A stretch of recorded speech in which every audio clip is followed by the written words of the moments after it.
విద్యాలయాల వాళ్ళు అక్కడే ఉన్నారు, వాళ్ళ పేర్లు రాసి పంపాలి.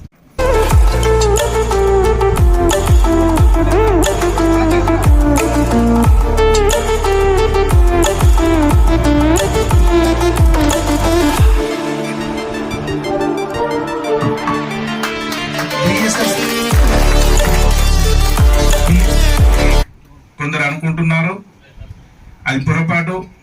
గత 6 నెలల నుండి మరి రాష్ట్ర వ్యాప్తంగా జరుగుతున్నటువంటి ఈ మార్వాడి విధానాలకు వ్యతిరేకంగా అన్నగారు వివిధ ప్రాంతాలను సందర్శించడం జరిగింది. మరి పెద్దపల్లిలో కూడా గతంలో ఒక 3 నెలల క్రితం ఏదైతే అది నాకు అనుభవమైన సంఘటనే. మరి ఒక 20,000 మెటీరియల్ కొంటేనే ఒక 5,000 రూపాయలు వ్యత్యాసం రావడం జరిగింది. మరి అప్పుడు కూడా అన్నగారి దృష్టికి తీసుకొచ్చి పెద్దపల్లిలో ఒక ప్రోగ్రాం తీసుకోవడం జరిగింది. కానీ అప్పుడు మన సోదరులు ఇది కరెక్ట్ కాదన్నా అది అనే ఒక మీమాంసలో ఉండే. ఇప్పుడు వాళ్ళ నిజస్వరూపం బయటపడ్డది.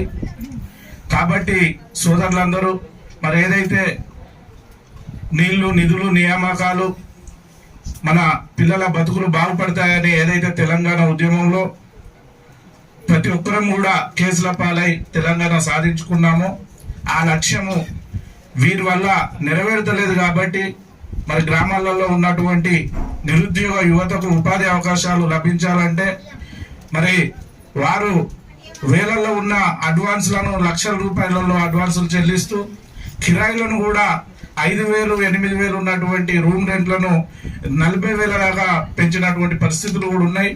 వీటి ద్వారా ఏమైతుందంటే మన యువకులు ఏదైనా చిన్నపాటి వ్యాపారం చేయాలంటే చాలా మరి వ్యయ ప్రయాసాలతో కూడుకున్నటువంటి పరిస్థితులు ఉన్నాయి. మరి ఎంతో మంది ఆత్మహత్యలకు కూడా పాల్పడుతున్నటువంటి సంఘటనలు ఉన్నాయి. కాబట్టి మరి ఇది అన్నగారు ప్రకటించినట్టు ఇది ఉద్యమ సంస్థ, ఉద్యమకారుల సంస్థ. ఇది ఏ రాజకీయ పార్టీకి మద్దతు కాదు, వ్యతిరేకము కాదు.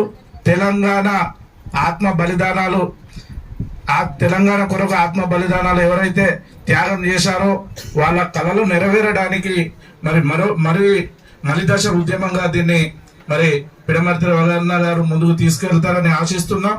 మరి వారు ఆదేశించినట్టు తెలంగాణ చివరి గ్రామం వరకు కూడా ఈ ఉద్యమాన్ని తీసుకుపోవడానికి మరి తెలంగాణ ప్రజా సంఘాల జేఏసీ మాదిగశక్తి తరపున మేము ముందు వరుసలో ఉంటామని తెలియజేస్తూ మరి ఈ అవకాశాన్ని ఇచ్చిన మీ అందరికీ కూడా శిరస్సు వంచి నమస్కరిస్తూ సెలవు తీసుకుంటున్నాం. మిత్రులారా, జై హింద్.